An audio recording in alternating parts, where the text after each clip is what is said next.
Bismillahirrahmanirrahim. Assalamualaikum warahmatullahi wabarakatuh. Perkenalkan, nama saya Mohyanis Yahya, Sarjana Pendidikan Islam, asal MTS Negeri Karangasem. Saya merupakan peserta pelatihan metodologi pembelajaran angkatan 11, dan pada kali ini saya akan mempresentasikan yaitu tugas praktek penyusunan RPP daring di bawah bimbingan Dr. Andos Bambang Rudianto MPD dan Bapak Iwayan Arya Adnyana SAG MPDH.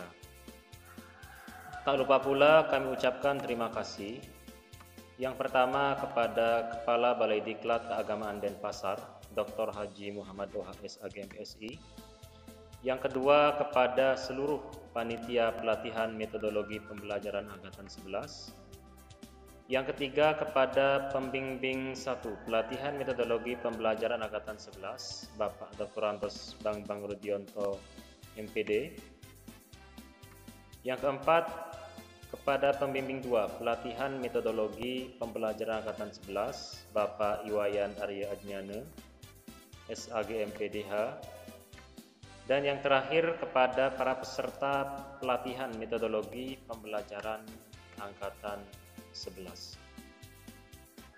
Nah, kenapa sih guru itu harus menyusun RPP? RPP merupakan kegiatan awal dalam melakukan kegiatan pembelajaran, di mana keberhasilan suatu pembelajaran ditentukan kualitas perencanaan yang dibuat. Inilah sebabnya penyusunan RPP penting bagi pendidik. Pada masa pandemi COVID-19, guru harus mampu menyusun RPP secara daring, baik dengan pendekatan saintifik dan juga dengan pendekatan TIPEK. Setelah ini, apa sih pengertian dari RPP itu sendiri?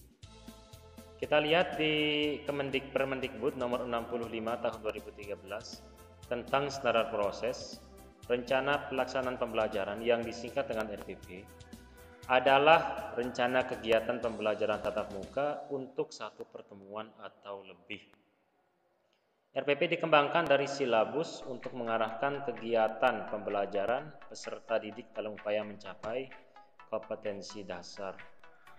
Selanjutnya dijelaskan juga di dalam Permendikbud nomor 103 tahun 2014 bahwa RPP itu merupakan rencana pembelajaran yang dikembangkan secara rinci mengacu pada silabus, buku teks pelajaran, dan buku panduan guru. Nomor 3, apa saja komponen dari RPP itu sendiri? Nah, kita lihat di surat edaran Mendikbud nomor 14 tahun 2019. Komponen RPP yang pertama, RPP itu harus mengandung tujuan pembelajaran yang HOT, artinya tingkat tinggi. Kemudian yang kedua, kegiatan pembelajarannya juga harus hot. Yang ketiga, penilaian pembelajarannya harus hot. Dan yang terakhir, RPP yang kita buat kalau sekarang kita masih dalam pandemi, yaitu RPP daring yang kita buat menggunakan pendekatan TIPEK. Selanjutnya, apa itu TIPEK? Nah, TIPEK itu merupakan pendekatan pembelajaran yang memadukan pengetahuan knowledge, kemudian cara membelajarkan pedagogi, kemudian juga penggunaan, yaitu penggunaan teknologi di dalam materi pembelajaran sesuai bidang atau konten, dan dengan teknologi informasi. Nah, ini kemudian TIPEK ini mengandung 3 hal.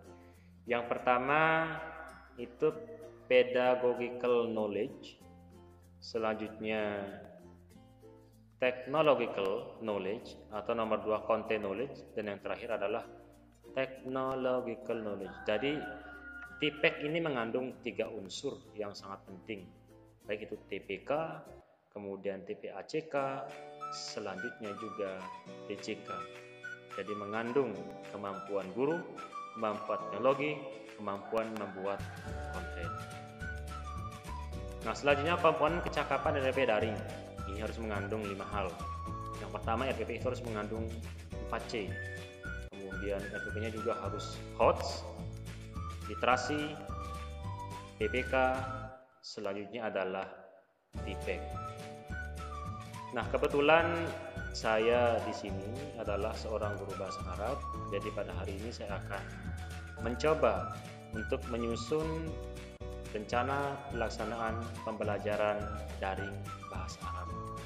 Sekolah MTSN Karangasem, mata pelajaran bahasa Arab, kelas 7 semester 2, materi pokok min yaumiyatil usrah, submateri pokok al-qiraah min yaumiyatil usrah. Kemudian alokasi waktunya 2 kali pertemuan. 1 pekan itu 3 jam, berarti 2 kali pertemuan 6 JP kali 40 menit. Kemudian mari kita lihat apa sih KD.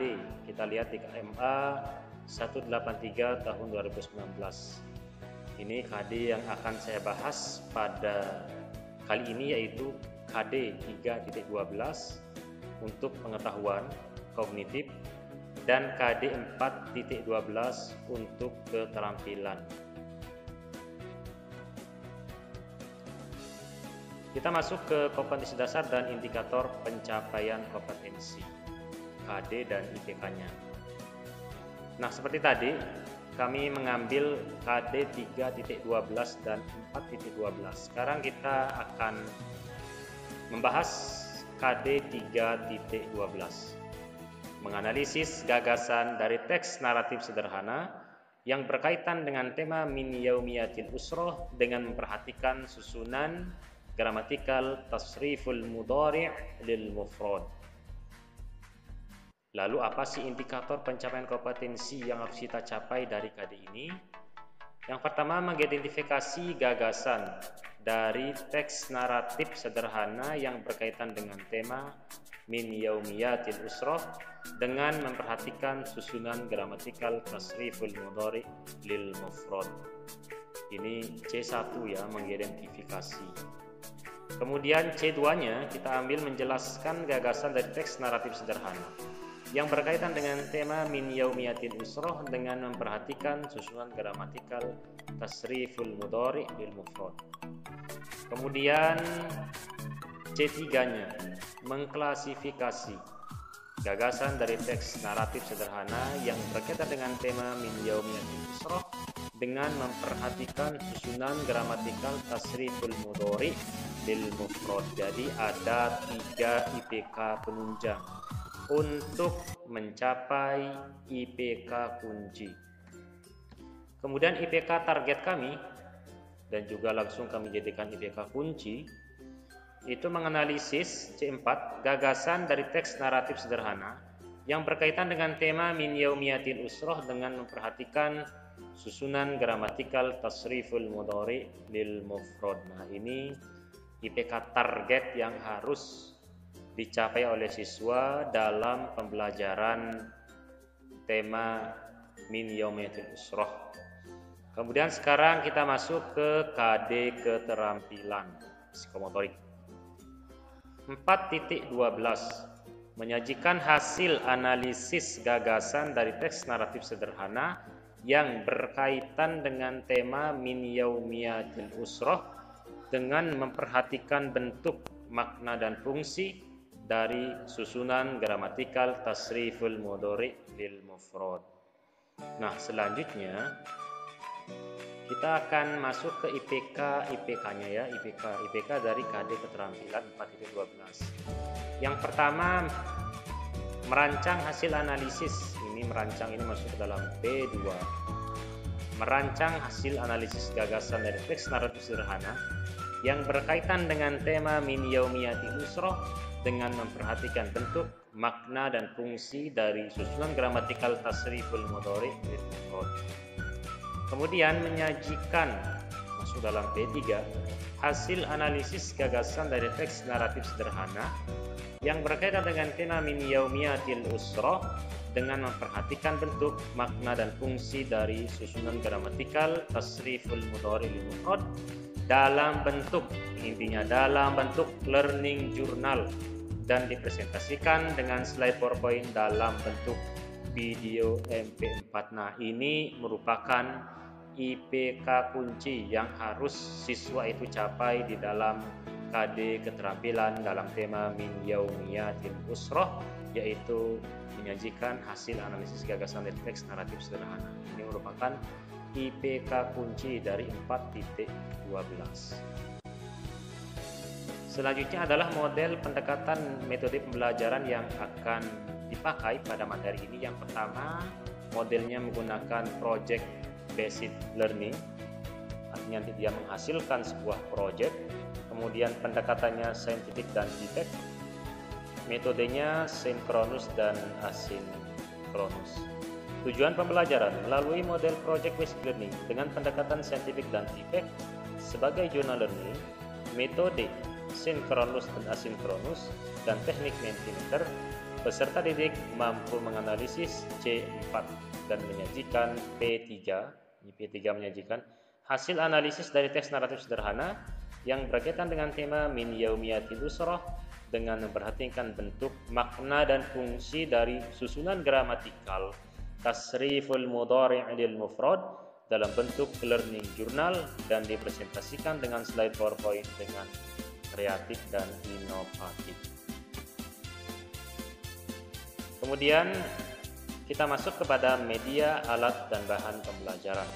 Medianya dulu yang pertama adalah laptop atau handphone Android, wajib Android ini ya, laptop atau handphone Android. Yang kedua adalah Google Meet. Google Meet nanti saat kita absen pembukaan nanti ya. Kemudian e-learning madrasah. Nah, ini juga bisa untuk mengabsen e-learning madrasah. Kemudian yang ketiga, video pembelajaran tentang Min Yaumiyatil Usroh dan Mentimeter, medianya Mentimeter. Kemudian alat dan bahannya, buku paket bahasa Arab kelas 7 atau buku penunjang lain atau literasi bahasa Arab. Yang kedua adalah lembar kerja siswa. Kemudian sumber belajar, buku guru bahasa Arab MTS kelas 7, buku siswa bahasa Arab kelas 7, dan internet sebagai bahan referensi tambahan. Kemudian karena tadi kita menggunakan model project based learning, kita akan masuk nih kepada langkah-langkah kegiatan pembelajaran yang mana menggunakan model pembelajaran based learning. Yang pertama kita lihat kegiatan pendahuluannya. Nah, sintaks PBJL ini ya, kita lihat pendahuluannya. Yang pertama, guru membuka pelajaran dengan mengucapkan salam, mengecek kehadiran siswa, dan murojaah melalui e-learning madrasah dan Google Meet. Murojaah itu artinya menghafal kembali, murojaah. Kemudian kedua, mempersiapkan media pembelajaran yang digunakan dalam pembelajaran daring. Medianya disiapkan. Yang ketiga, menjelaskan tujuan pembelajaran dan skenario pembelajaran yang akan dilalui dalam proses pembelajaran. Yang keempat, memberikan motivasi belajar kepada siswa selama pandemi COVID-19.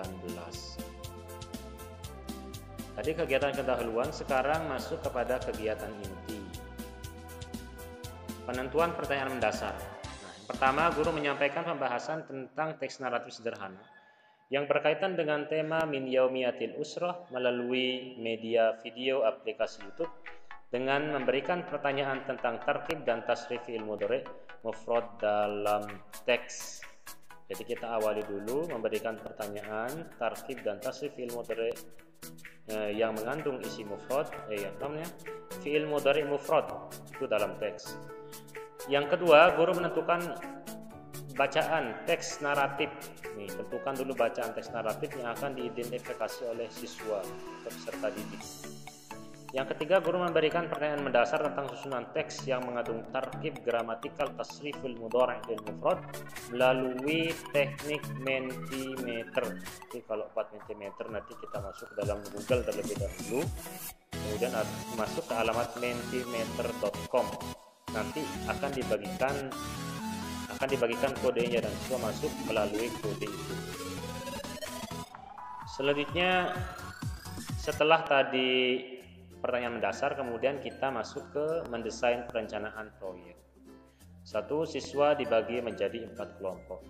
2. Siswa mendiskusikan gagasan dari teks naratif sederhana yang berkaitan dengan tema Min Yaumiyatil Usroh dan seterusnya. Kemudian siswa merancang hasil analisis gagasan dari teks naratif sederhana yang berkaitan dengan tema. Yang keempat, hasil rancangan melalui learning journal dalam bentuk video MP4 dengan durasi maksimal ini. Maksimal 12 menit. Jadi tergantung nanti ya. Mungkin minimal 7 menit, maksimal 12 menit. Tidak boleh melebihi 12 menit, terlalu panjang. Kemudian video direkam dengan menggunakan focus screen, dengan menampilkan slide PowerPoint dan kamera pembicara terletak di sebelah kanan. Kemudian batas pengumpulan learning journal adalah 2 hari setelah proses perancangan. Kemudian video learning journal diupload dalam Google Drive dan mengirim link untuk bisa diakses. Selanjutnya menyusun jadwal. Guru dan siswa menyusun jadwal dengan komen bersama. Kemudian memonitor peserta didik dan kemajuan proyek. Memantau keaktifan setiap kelompok selama melaksanakan proyek dan membimbing jika mengalami kendala dalam pengamatan melalui WhatsApp group. Ini akan mendapatkan asinkronusnya, yaitu learning journal berupa resume materi yang telah disampaikan dalam video pembelajaran. Resume dibuat slide PowerPoint dan rekaman MP3. Tugas dikumpulkan melalui e-learning madrasah paling lambat 2 hari setelah selesai pembelajaran. Lalu kita akan menguji hasil. Pertama, guru memeriksa hasil pengamatan setiap kelompok dan mengukur ketercapaian standar hasil analisis gagasan teks naratif sederhana dengan menyiapkan rubrik penilaian. Yang kedua, guru berperan sebagai fasilitator mentor. Kemudian mengevaluasi pengalaman, membimbing proses presentasi proyek via Google Meet dengan cara share screen PowerPoint. Masing-masing kelompok memberikan tanggapan dan memberikan refleksi atau kesimpulan bahwa setiap beberapa teks naratif mengandung kalimat fi'il mudhari' mufrad. Asinkronusnya menggunakan slide PowerPoint sesuai arahan guru. Pembuatan video learning journal melalui MP4 durasi video 12 menit pada pengumpulan 2 hari setelah pembelajaran selesai. Hasil video diupload via Google Drive, link tugas dikirimkan ke e-learning madrasah. Nah, ini penutup. Siswa bersama guru menyimpulkan materi yang telah dipelajari. Siswa melakukan refleksi terhadap kegiatan yang telah dilakukan. Guru menyampaikan informasi tentang topik pembelajaran untuk pertemuan yang akan datang. Siswa dan guru merencanakan tindak lanjut pembelajaran untuk pertemuan yang akan datang. Pembelajaran diakhiri dengan doa dan salam. Nah, sekarang ini adalah teknik penilaian. Ada aspek sikap, pengetahuan, kemudian keterampilan. Tekniknya observasi, tes tulis, kinerja. Instrumennya lembar observasi, pilihan ganda dan uraian, kemudian rubrik. Penilaian sikap. Nah, ini catatan perilaku, budaya sikap, tindak lanjut. Kemudian penilaian pengetahuan. Yang pertama adalah KD, IPK, mengidentifikasi kita menggunakan tes tulis, terutama menggunakan soal-soal pilihan ganda dan aplikasi Mentimeter. Kemudian menjelaskan kita menggunakan tes lisan, yaitu tanya jawab dengan menayangkan video pembelajaran pada saat Meet.